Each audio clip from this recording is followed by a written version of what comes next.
ඉතින් කොහොමද ළමයි මේකත් ඉතාම වැදගත් වීඩියෝ එකක්. ඔයා දැනටමත් එක්සෑම් කරලා ඉන්නවා නම් මේක ගොඩක් දුරට වැදගත් වෙයි. හැබැයි ඔයා එක්සෑම් කරන්න ඉන්නවා නම් ඒත් අනිවාර්යෙන් ඔයාට වැදගත් වෙයි. එක්සෑම් කරලත් ඔයාට ඔයාගේ ටාගට් ස්කෝර් එක ආවේ නැත්තම්. ඒ කියන්නේ ඔයා හිතනවා ඔයා හොඳටම කරා හැබැයි මොකක් හරි සීන් එකක් ඉඳලා ඔයාට ඔයාගේ ස්කෝර් එක ඇවිල්ලා නැහැ. එනවා හිතාගන්න බැරි තරම් ඔයාගේ රයිටිං ස්කෝර් එක බැහැලා එක්ක ස්පීකින් ස්කෝර් එක බැහැලා ඔයාගේ මොකක් හරි දෙයක් වෙලා තියෙනවා. හරිද? එතකොට ඔයාට කරන්න පුළුවන් මොකක්ද?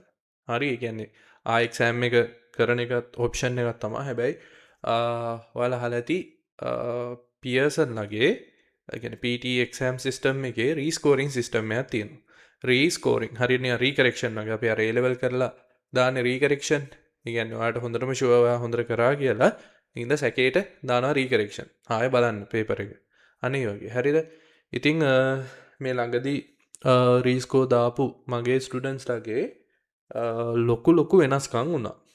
හරිද? ඒ කියන්නේ පියර්සන් ලගේ සිස්ටම් එකේ මොකක් හරි ප්‍රශ්නයක් තියෙනවා. අපි දන්නේ ඒක කවදා හරියයිද කියලා. ඉතින් හැබැයි රීස්කෝ දාපු ගමන් හැමෝගෙම හිතාගන්න බැරි තරම් රිසල්ට්ස් බූස්ට් වෙලා ඇවිල්ලා තිබ්බා. ඉතින් ඒ ගැන කියන්න තමයි ඒක ප්‍රොසෙස් එක පොඩ්ඩක් පැහැදිලි කරන්න තමයි මේ වීඩියෝ එක කරන්නේ. ඉතින් කවුරු හරි අලුතින්ම වීඩියෝ එක බලන්න සෙට් වෙනවා නම් මේක අපි PTE කියන එක්සෑම් එක ගැන කරන වීඩියෝ සීරීස් එකක්. ඉතින් PT academic, PT UKVI, PT core කියන ওই තුන ගැනම අපි කතා කරනවා. කාට හරි වැඩිදුර විස්තර ඕන නම් YouTube channel එකට ගිහිල්ලා බලන්න පුළුවන් Dextro PT ගිහිල්ලා subscribe කරලා තියාගත්තොත් මේ වගේ වීඩියෝස් එනකොටම ඔයාලව notify වෙනවා අලුතින් වීඩියෝ එකක් දැම්ම කියලා. හරි. වැඩි කතා නැතුව අපි ප්‍රොසෙස් එකට යන්.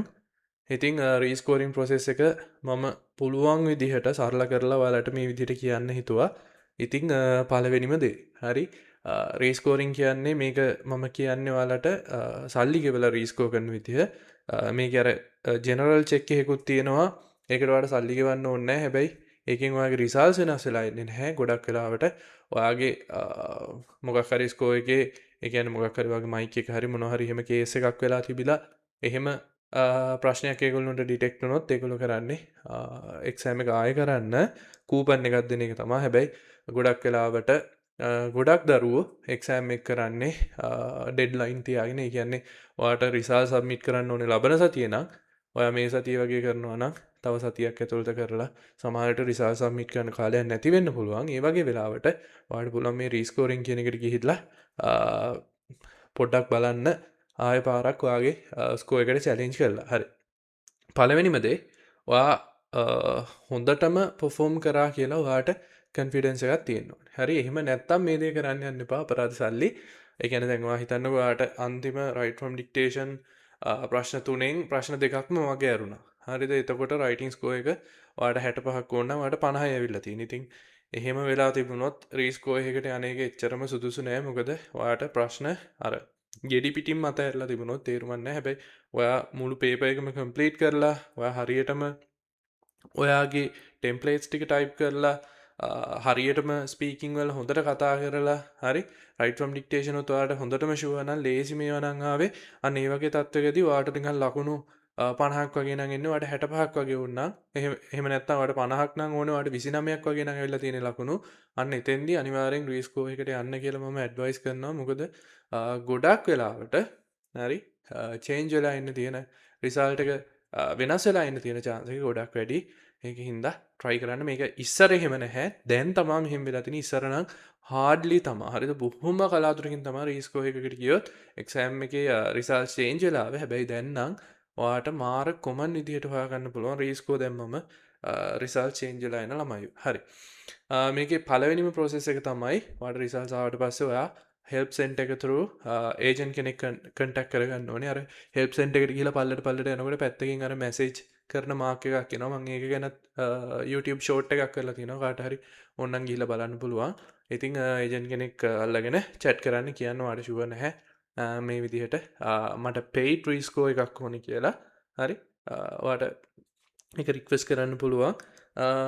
ඒගොල්ලෝ අහනවා ඒක paid rescore එකක්ද ඕනේ නැත්නම් අර ටෙක්නිකල් ඉවලුවේෂන් එකක්ද උන් මොකද්ද දේවල් ටිකක් අහනවා පැහැදිලිවම කියනවා ඔයාලට paid rescore එකක් ඕනේ කියලා. එතකොට මේකේ මුදල ඔයා ගෙවන්න ඕනේ මුදල US ඩොලර්ස් 160ක් වගේ මේක වෙනස් වෙන්න පුළුවන් මේ වීඩියෝ එක ඔයා බලන කාලේ වෙනකොට මේක වැඩි වෙලා අඩු වෙලා තියෙන්න පුළුවන් අඩු වෙන්නේ නැහැ වැඩි වෙන එක තමයි වෙන්නේ ඉතින් ඕක රුපියල් වලට කන්වර්ට් කරගන්න එදා දවසේ තියෙන ඩොලර් එකේ රේට් එකට අනුව ඉතින් ඒගොල්ලෝ ඔයා ඒගොල්ලොත් එක්ක chat කරාට පස්සේ ඒගොල්ලෝ ඔයාලට නම්බර් එකක් දෙනවා කෝල් කරන්න ඒ කෝල් කරන නම්බර් එක මේ වගේ ෂේප් එකකින් එයි නැත්නම් ටිකක් දිග නම්බර් එකක් වෙන්නත් පුළුවන් එක එක අයට එක එක නම්බර්ස් දීලා තිබි මන් දන්නේ නැහැ එහෙම දෙන්නේ කියලා සමහර විට අර කිව් එක අඩු කරන්න වෙන්නේ නැති ඉතින් මේක වැඩ කරන වෙලාවල් වල විතරයි කියන්නේ අපි රාජකාරි වෙලාවල් වල විතරයි වැඩ කරන්නේ ඒකේ දාලා තියෙනවා පැහැදිලිවම මෙන්න මේ අවස්වල විතරයි වැඩ කරන්නේ කියලා. එතකොට ඔයාට අර දීලා තියෙන ටයිම් සෝන් එකට අනුව චුට්ටක් බලන්න ලංකාවේ ටයිම් එකට කන්වර්ට් කරලා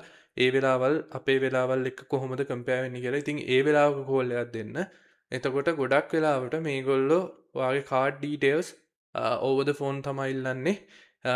ඒක ටිකක් අර රිස්කි වගේ කියලා හිතෙනවා. හැබැයි මන් දන්නේ නැහැ එහෙම කරන්න කියලා. ඒක හරිම රිස්කි වැඩක්. ඉතින් ෆෝන් එකක් through ඔයාගේ කාඩ් ඩීටේල්ස් දෙන එක. හැබැයි දැනට ඒගොල්ලෝ එහෙම තමයි පේමන්ට් එක ප්‍රොසෙස් කරන්නේ. ඉතින් ඔය ගානට හරියන්න සල්ලි තියාගන්න කාඩ් එකේ ඊට වැඩි තියාගන්න එපා. මොකද හදිසියේ හරි ඔයා ස්කෑම් එකකට අහු වුණොත් සමහර විට ඊට වැඩි ලොකු ගාණක් වඩ නැති වෙන්න පුළුවන්. හැබැයි එහෙම වෙන්න තියෙන chance එක ගොඩක් අඩුයි. එහෙම වෙලාම නැහැ. මොකද මම ළමයිකින් ඇහුවා කාටවත් එහෙම මේ ස්කෑම් එකකට අහු වෙලා තිබුණේ නැහැ. මොකද Pearson වෙබ්සයිට් එක through ඔයා chat කරනකොට ඔයාට දෙන්නේ reliable number එකක්. ඒකින්ද බය වෙන්න දෙයක් නැහැ. over the phone card details දෙන්න. හැබැයි මම අර කලින් කිව්වා වගේ ඩොලර්ස් 160කට equal වෙන amount එකක් නිකන් රුපියල් 5000ක් 6000ක් විතර වැඩිපුර දාලා තියන්න. ඊට වැඩිය දාලා තියන්න එපා.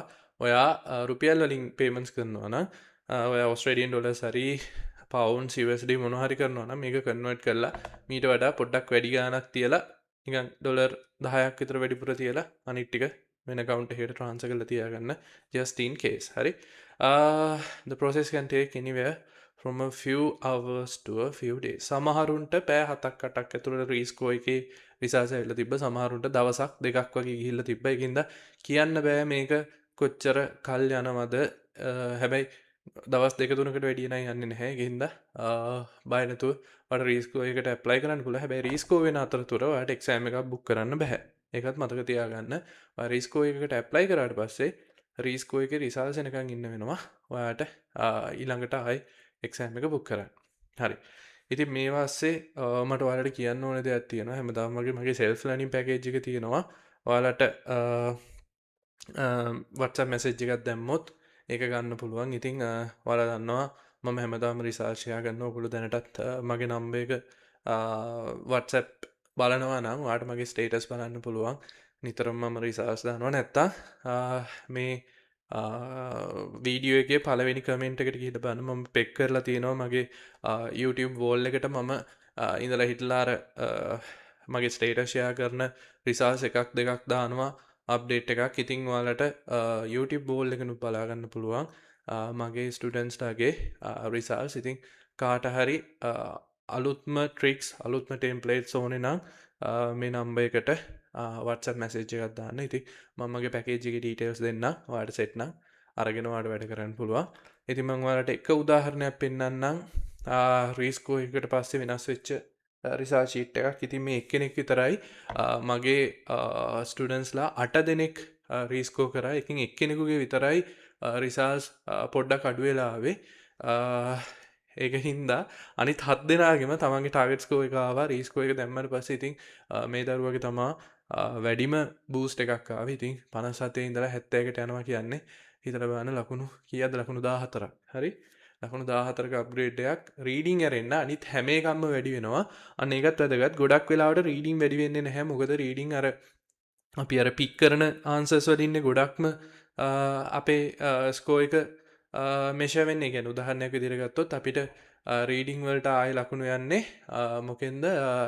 සමරයිස් රිටන් ටෙක්ස්ට් එකෙන්. හරිද? ඒක විතරයි වෙනස් වෙලා පොඩ්ඩක් වෙනස් වෙන්න පුළුවන්. එහෙම නැතුව highlight incorrect words ගත්තත් හරි.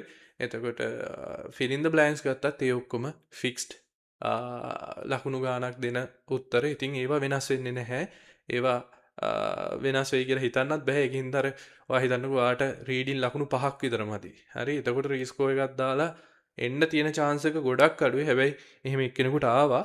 හැබැයි රීඩිං ගොඩක් අඩුනම් දාන්න එපා තේරුමක් නැහැ රීස්කෝ එක වෙනස්සලා එන්න තියෙන chance එක ගොඩක් අඩුයි රීඩිං. අනිත් හොඳම දේ තමයි ඔයාගේ රීස්කෝ එකෙන් ලකුණු අඩු වෙලාවත් වැඩි වෙලාවත් අර ඔයා වියදම් කරපු මුදල $160 ඔයාට රීෆන්ඩ් වෙනවා. හරි?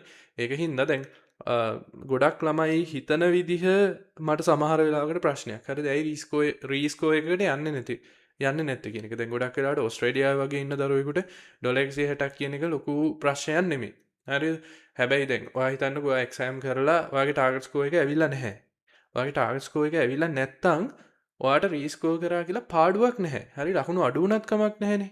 ඒ කියන්නේ ඔයාට දැන් කොහොමත් ටාගට් ස්කෝර් එක නැත්තම් ලකුණු අඩු වුණත් ප්‍රශ්නයක් නැහැ. ඒකින්ද මං කියන්නේ ඔයාට ෆයිනෑන්ෂියලි කරන්න පුළුවන් නම් රීස්කෝරින් කියන එක ඒ කියන්නේ ඔයාගේ අතේ සල්ලි තියෙනවා නම් හරි ඒ වැඩේට වෙන් කරන්න මුදලක් තියෙනවා නම් සහ ඔයා ඉන්නේ හෙන ක්‍රිටිකල් අවස්ථාවක නම් ඒ කියන්නේ එක්සෑම් කරන එක ඔයාට නිකන් අර ඒ කාලේ පාවිච්චි කරන එක නිකන් එනම ක්‍රිටිකල් වගේ නම් අනිවාර්යෙන් රීස්කෝ එකකට යන්න මේ දවස්වල අනිවාර්යෙන් ඔයාගේ රිසර්ච් චේන්ජ් වෙන්න තියෙන chance එක දැන් මගේ එක්ස්පීරියන්ස් එකට අනුව හරි 8න් 7යි.